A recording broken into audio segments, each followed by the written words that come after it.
Welcome to Sales Tax and More, your go-to resource for all things state tax related. Now here's your host, Michael Fleming. Hi, Mike Fleming here, founder of Sales Tax and More, and today's co-host of the Sales Tax and More podcast, where we talk about everyone's favorite topic, which is, of course, sales tax. And we recently did a podcast about exemption certificate management, and we've got a lot of questions about what exactly is exemption certificate validation. So today we're going to be talking about validation. But first, let me introduce you to my co-host, Ellie Moffat. Hey everyone, really great to be here. I think this topic is pretty relevant, Mike. It seems like it's come up within our company, so it's great to just be able to pivot and give everyone something really relevant to what's going on. So, for those who don't know Sales Tax and More, we are a full service consulting and solutions firm. We have a really great team here of experienced tax professionals who are very dedicated to fulfilling any of your state tax or related needs. So we do a lot of sales tax returns, sales tax registrations, consultations, research, and like our name states, more. So Mike, why don't we jump right in from the beginning? What is exemption certificate management validation, besides something that's difficult for me to say? Okay. Real simple, validation is just making sure that the certificates you collect are going to withstand the scrutiny of an auditor. I mean, what's the sense of collecting something if the auditor's going to take a look at it and say, sorry, this isn't going to work? You got a false sense of security. You're thinking you're protected, and in reality, if you're not validating these certificates, you could get a big surprise, a negative surprise, not the good type of surprise, when it comes to an audit. So why does that matter? Why is that important? Well, a couple things. Number one, you don't get partial credit. If you don't have a certificate, or if your certificate is kicked, it's the same thing. It's a missing or invalid certificate. So having something is not better than not having anything at all. It's both looked at the same way. And why it's really important is, if the certificate is, on the right form and completely filled out, and there's a problem with it, you accepted it in good faith. So therefore, if there's any problems with it, the auditor can't put on their detective's hat. And if there's a problem, they go after the issuer of that certificate usually. And there can be criminal penalties for, the improper use of a certificate. If everything's completely filled out, if it's not completely filled out, if it gets kicked during an audit, if the auditor says, hey, this is not a valid certificate, you get a chance to get it fixed. You can go out and perfect it in most states, in most instances. However, now it's subject to additional verification, and the auditor does get to put on their detective's hat and go digging and see what type of problems there are. So you never want an auditor digging. You don't want to give them permission to figure out what's wrong with the transaction, because the more digging an auditor does, the more problems they're usually going to find. So if you have a valid certificate, then you accepted it in good faith. If you have an invalid certificate, you lose your good faith acceptance. So that's why it's so important. So what are some things that people should be checking? I mean, what should people be checking? You'd be amazed at how simple some of these things are. Number one, that the certificate's completely filled out, that it's signed, that it's dated. I mean, we get so many certificates that we review that just aren't signed or dated. So that's a big one. Just making sure that all of the sections on the certificate that need to be checked, or or put out. So that's the biggest reason why a certificate would be kicked. It's really, when it comes to certificates, a matter of form over substance. In other words, in most of sales tax, it's substance over form. What's really going on here?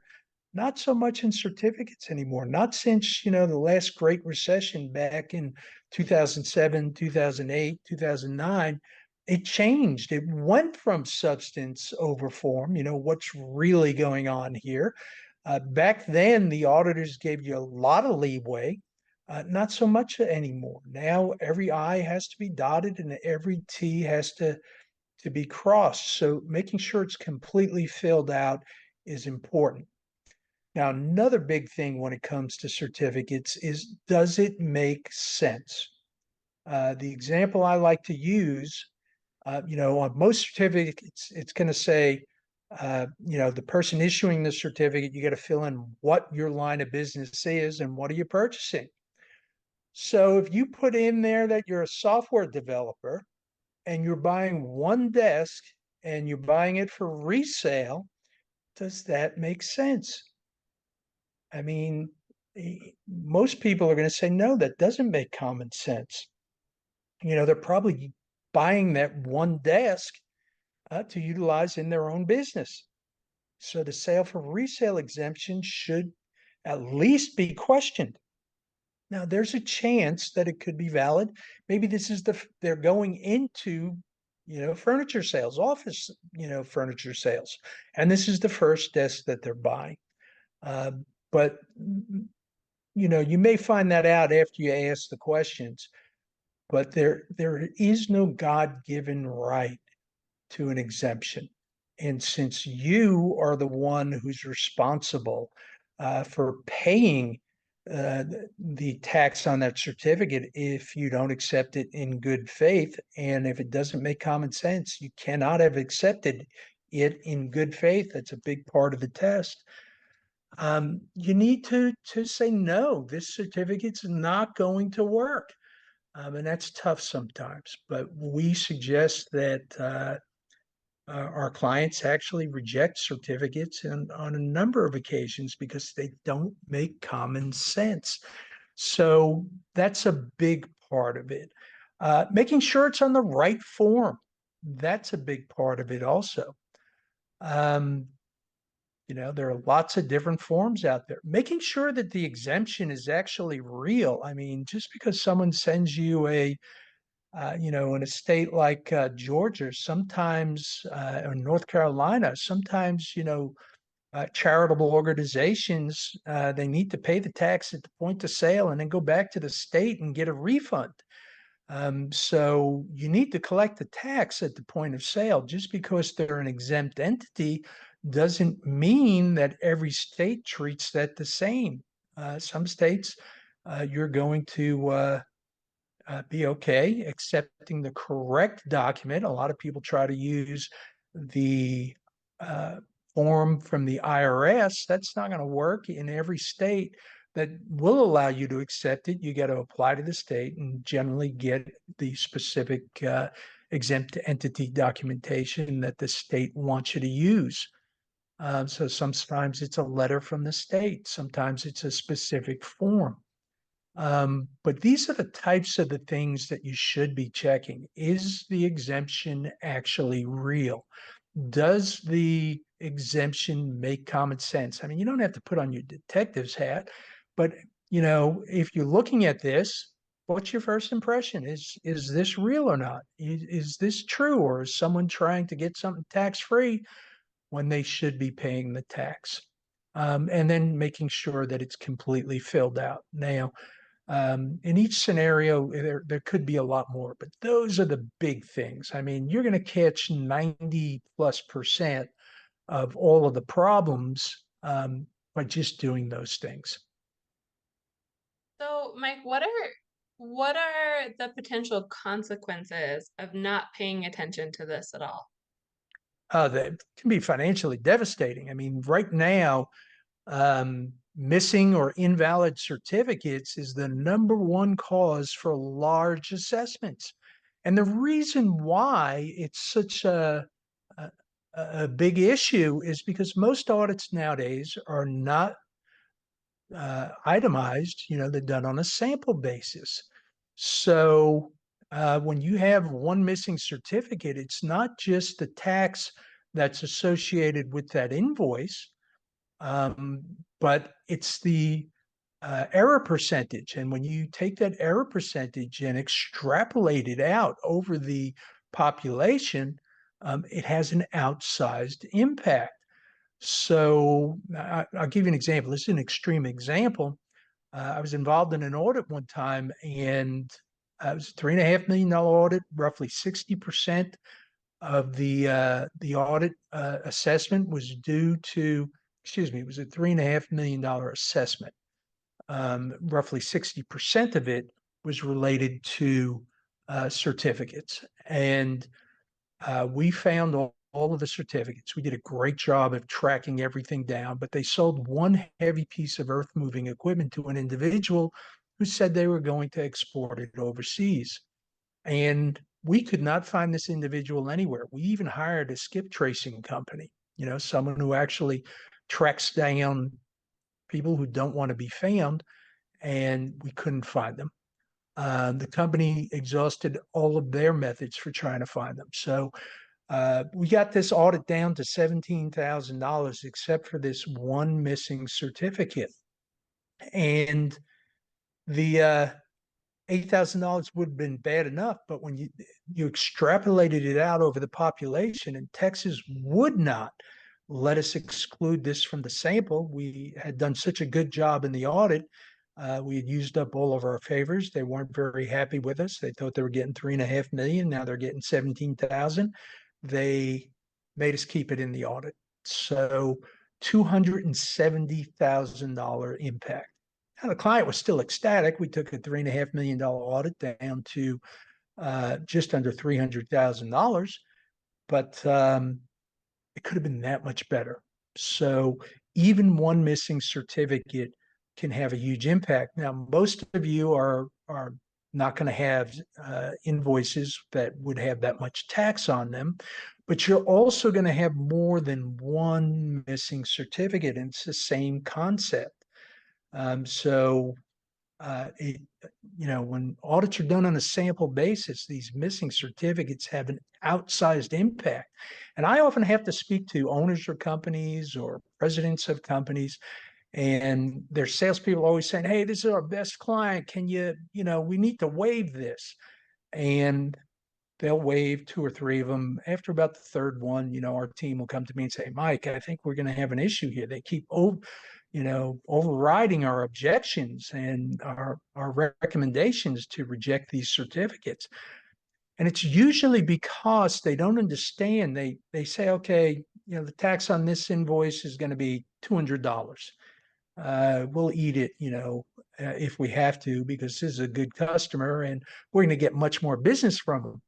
Not realizing that it's not $200 worth of tax. It's probably a lot more than that because of the audits being done on a sample basis. So after I explain to them how audits work, usually they take our advice on a going forward basis. So really, really important.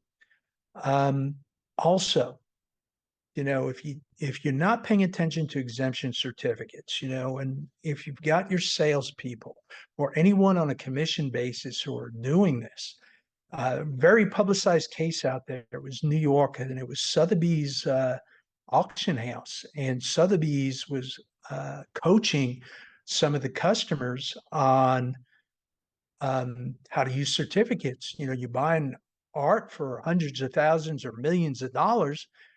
There's a lot of sales tax on that. So they were coaching these buyers, and the state of New York found out about it. They went after the buyer, and they hit him with a $10 million penalty on the company because they should have known better.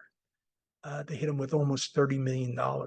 So the improper use of certificates often comes with criminal penalties. So criminal doesn't mean you're going to jail. It could just be a lot more money that's involved. So you don't want to find yourself in the position of not paying attention and allowing your salespeople or whoever's collecting these certificates. A missing or invalid certificate is bad enough, but if you're coaching your customers on how to not pay tax, that can be a much, much bigger issue. So you got to pay attention to what's going on. Someone's got to be doing this ECM validation, making sure it makes common sense, that it's completely filled out, that it's on the right form, that it's an actual real exemption. And if you take care of all of those things, or you hire someone like us to take care of all those things for you, shouldn't have big issues. I mean, there's always something that slides through the cracks, but you shouldn't have any big issues when it comes to exemption certificates in an audit. Thank you so much, Mike. Anything else you want to add in here? No, we appreciate you joining us today, and we hope to see you on future podcasts. Thanks very much. Yeah, and if you have sales tax needs, we offer a lot of solutions and services.